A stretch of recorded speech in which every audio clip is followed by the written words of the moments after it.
Chapter 10. The infinite improbability drive is a wonderful new method of crossing vast interstellar distances in a mere nothingth of a second, without all that tedious mucking about in hyperspace.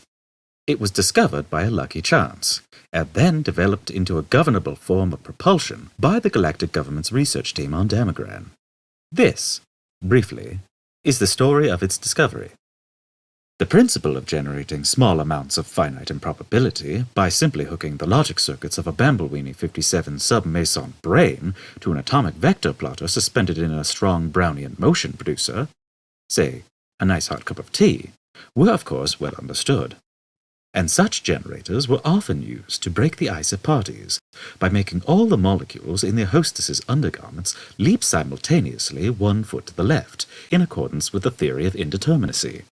Many respectable physicists said that they weren't going to stand for this, partly because of the debasement of science, but mostly because they didn't get invited to those sort of parties. Another thing they couldn't stand was the perpetual failure they encountered in trying to construct a machine that could generate the infinite improbability field needed to flip a spaceship across the mind-paralyzing distances between the furthest stars. And in the end, they grumpily announced that such a machine was virtually impossible. Then, one day, a student, who had been left to sweep up the lab after a particularly unsuccessful party, found himself reasoning this way. If, he thought to himself, such a machine is a virtual impossibility, then it must, logically, be a finite improbability.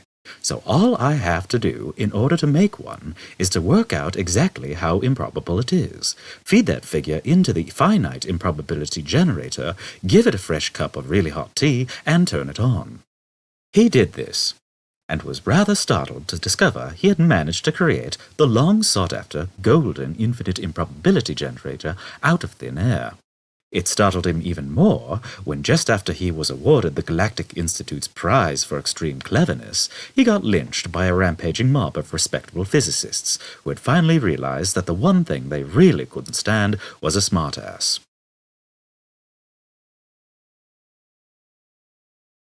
Chapter 11.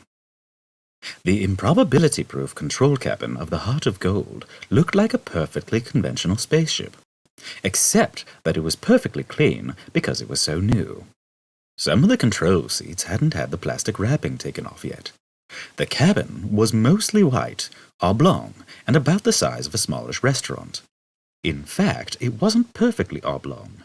The two long walls were raked round in a slightly parallel curve, and all the angles and corners were contoured in excitingly chunky shapes.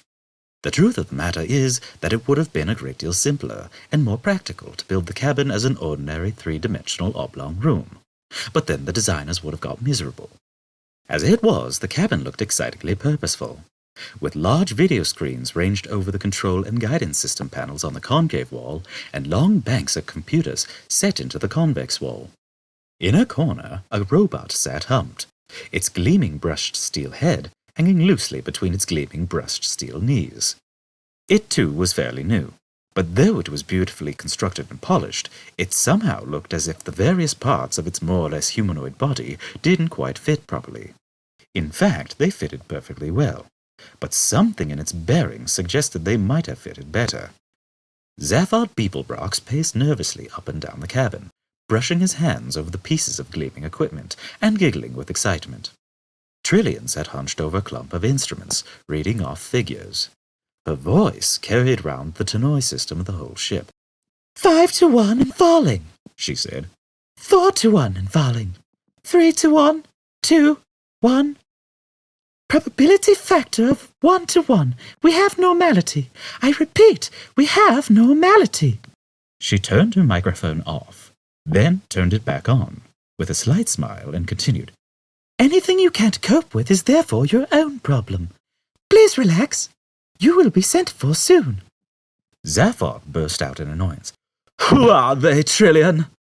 Trillian spun her seat round to face him and shrugged. Just a couple of guys we seem to have picked up in outer space, she said. Section ZZ9, plural Z alpha. Yeah, well, that's really sweet thought, Trillian, complained Zaphod. But do you really think it's wise under the circumstances? I mean, here we are on the run and everything. We must have the police of half the galaxy after us by now. And we stop to pick up hitchhikers? Okay, so 10 out of 10 for style, but minus several million for good thinking, yeah? He tapped irritably at the control panel. Trillian quietly moved his hand before he tapped anything important. Whatever Zaphod's quality of mind might include, dash, bravado, conceit, he was mechanically inept and could easily blow the ship up with an extravagant gesture. Trillian had come to suspect that the main reason why he had had such a wild and successful life was that he had never really understood the significance of anything he did. Zaphod, She said patiently. they were floating unprotected in open space. You wouldn't want them to have died, would you? Well, no, not as such, but... Not as such. Not die as such, but... Trillian cocked her head on one side. Well, maybe someone might have picked them up later. A second later and they would have been dead. Yeah, so if you'd taken the trouble to think about the problem a bit longer, it would have gone away. You'd have been happy to let them die. Well, not happy as such, but... Anyway, said Trillian, turning back to the controls. I didn't pick them up. What do you mean? Who picked them up, then?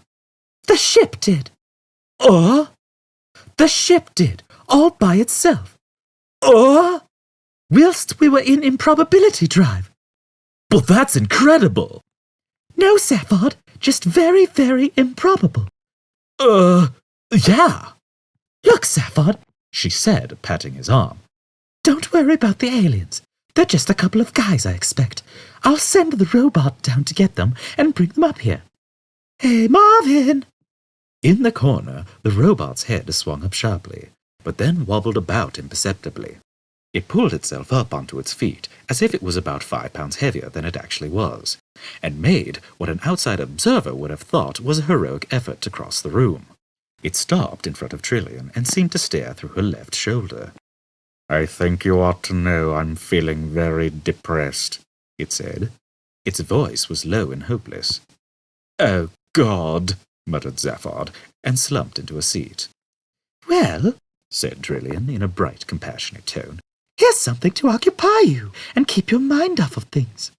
It won't work, droned Marvin. I have an exceptionally large mind.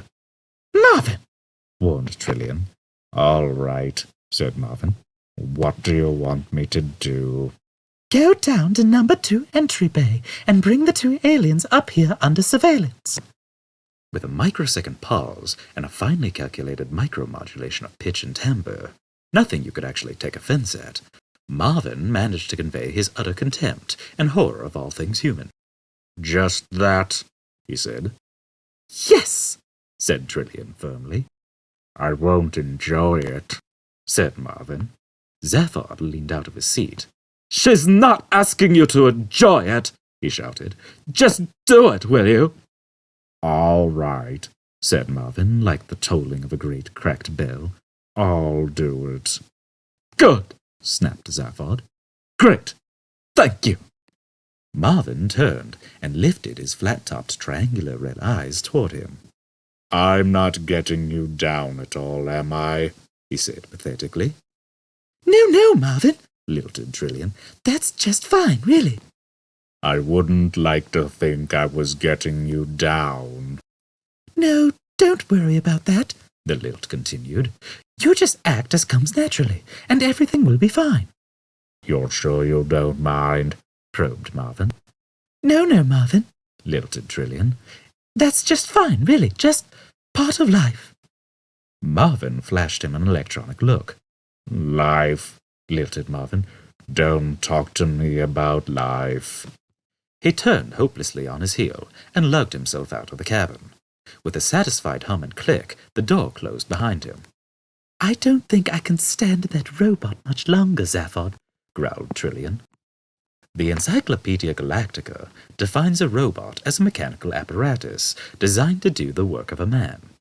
The marketing division of the Sirius Cybernetics Corporation defines a robot as your plastic pal who's fun to be with. The Hitchhiker's Guide to the Galaxy defines the marketing division of the Sirius Cybernetics Corporation as a bunch of mindless jerks who'll be the first against the wall when the revolution comes, with a footnote to the effect that the editors would welcome applications from anyone interested in taking over the post of robotics correspondent. Curiously enough, an edition of the Encyclopedia Galactica that had the good fortune to fall through a time warp from 1,000 years in the future defined the marketing division of the Sirius Cybernetics Corporation as a bunch of mindless jerks who were the first against the wall when the revolution came. The pink cubicle had winked out of existence. The monkeys had sunk away to a better dimension. Ford and Arthur found themselves in the embarkation area of the ship. It was rather smart. "I think the ship's brand new," said Ford. "How can you tell?" asked Arthur. "Have you got some exotic device for measuring the age of metal?" "No, I found the sales brochure lying on the floor. It's a lot of the universe can be yours stuff. Ah, look, I was right." Ford jabbed at one of the pages and showed it to Arthur. "It says, sensational new breakthrough in improbability physics. As soon as the ship's drive reaches infinite improbability, it passes through every point in the universe. Be the envy of the other major governments. Wow, this is big league stuff." Ford hunted excitedly through the technical specs of the ship, occasionally gasping with astonishment at what he had read. Clearly, galactic astrotechnology had moved ahead during his years of exile. Arthur listened for a short while, but being unable to understand the vast majority of what Ford was saying, he began to let his mind wander, trailing his fingers along the edge of an incomprehensible computer bank. He reached out and pressed an invitingly large red button on a nearby panel. The panel lit up with the words, "Please do not press this button again." He shook himself. "Listen," said Ford, who was still engrossed in the sales brochure. "They make a big thing of the ship's cybernetics. A new generation of Sirius Cybernetics Corporation robots and computers with a new GPP feature." "GPP feature," said Arthur. "What's that?" "Oh, it says genuine people personalities." "Oh," said Arthur. "Sounds ghastly." A voice behind them said, It is. The voice was low and hopeless, and accompanied by a slight clanking sound. They spanned round and saw an abject steel man standing hunched in the doorway. "What?" they said. Ghastly, continued Marvin. It all is. Absolutely ghastly. Just don't even talk about it. Look at this door, he said, stepping through it. The irony circuits cut into his voice modulator as he mimicked the style of the sales brochure. All the doors in this spaceship have a cheerful and sunny disposition. It is their sheer pleasure to open for you, and their satisfaction to close again with the knowledge of a job well done. As the door closed behind them, it became apparent that it did indeed have a satisfied sigh-like quality to it. Yeah, it said. Marvin regarded it with cold loathing, whilst his logic circuits clattered with disgust and tinkered with the concept of directing physical violence against it. Further circuits cut in, saying, "Why bother? What's the point? Nothing is worth getting involved in." Further circuits amused themselves by analyzing the molecular components of the door and of the humanoid's brain cells. For a quick encore, they measured the level of hydrogen emissions in the surrounding cubic parsec of space, and then shut down again in boredom. A spasm of despair shook the robot's body as he turned. Come on, he droned. I've been ordered to take you down to the bridge. Here I am, brain the size of a planet, and they ask me to take you down to the bridge. Call that job satisfaction? 'Cause I don't. He turned and walked back to the hated door. Excuse me, said Ford, following him. Which government owns this ship? Marvin ignored him. You watched this door, he muttered. It's about to open again. I can tell by the intolerable air of smugness it suddenly generates. With an ingratiating little whine, the door slid open again, and Marvin stomped through. Come on, he said. The others followed quickly, and the door slipped back into place with pleased little clicks and whirs. Thank you, the marketing division of the Sirius Cybernetics Corporation, said Marvin, and trudged desolately up the gleaming, curved corridor that stretched out before them. Let's build robots with genuine people personalities, they said. So they tried it out with me. I'm a personality prototype. You can tell, can't you? Ford and Arthur muttered embarrassed little disclaimers. I hate that door, continued Marvin. I'm not getting you down at all, am I? Which government? Started Ford again. No government owns it, snapped the robot. It's been stolen. Stolen? Stolen, mimicked Marvin. By who? Asked Ford. Zaphod Beeblebrox. Something extraordinary happened to Ford's face. At least 5 entirely separate and distinct expressions of shock and amazement piled up on it in a jumbled mess. His left leg, which was in mid-stride, seemed to have a difficulty finding the floor again. He stared at the robot and tried to untangle some dartoid muscles. Zaphod Beeblebrox, he said weakly. Sorry, did I say something wrong? Said Marvin, dragging himself on regardless. Pardon me for breathing, which I never do anyway, so I don't know why I bother to say it. Oh God, I'm so depressed. Here's another one of those self-satisfied doors. Life. Don't talk to me about life. No one ever mentioned it, muttered Arthur irritably. Ford, are you all right? Ford stared at him. Did that robot just say Zaphod Beeblebrox? He said.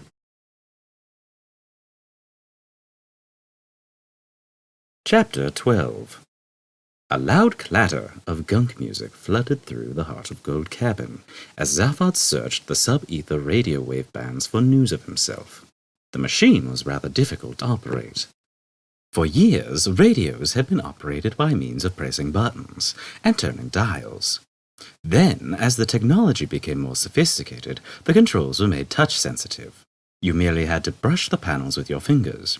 Now all you had to do was wave your hand in the general direction of the components and hope. It saved a lot of muscular expenditure, of course, but meant you had to sit infuriatingly still if you wanted to keep listening to the same program. Zaphod waved a hand, and the channel switched again. More gunk music. But this time it was a background to a news announcement. The news was always heavily edited to fit the rhythms of the music. And the news brought to you here on the sub-ether wave band, broadcasting around the galaxy around the clock, squawked a voice. And we'll be saying a big hello to all intelligent life forms everywhere. And to everyone else out there. The secret is to bang the rocks together, guys. And of course, the big news story tonight is the sensational theft of the new improbability drive prototype ship by none other than Galactic President Zaphod Beeblebrox. And the question everyone's asking is, has the Big Z finally flipped? Beeblebrox, the man who invented the pan-galactic goggle blaster, ex-confidence trickster, once described by eccentrica Galambits as the best bang since the big one, and recently voted the worst-dressed sentient being in the known universe for the 7th time. Has he got an answer this time? We asked his private brain care specialist, Gag Halfront. The music swirled and dived for a moment. Another voice broke in, presumably Halfront. He said, Well, Zaphod's just this guy, you know. But got no further because an electric pencil flew across the cabin and through the radio's on-off sensitive airspace. Zaphod turned and glared at Trillian. She had thrown the pencil. Hey, he said, what did you do that for? Trillian was tapping her fingers on a screen full of figures. I've just thought of something, she said. Yeah, worth interrupting a news bulletin about me for? You hear enough about yourself as it is. I'm very insecure.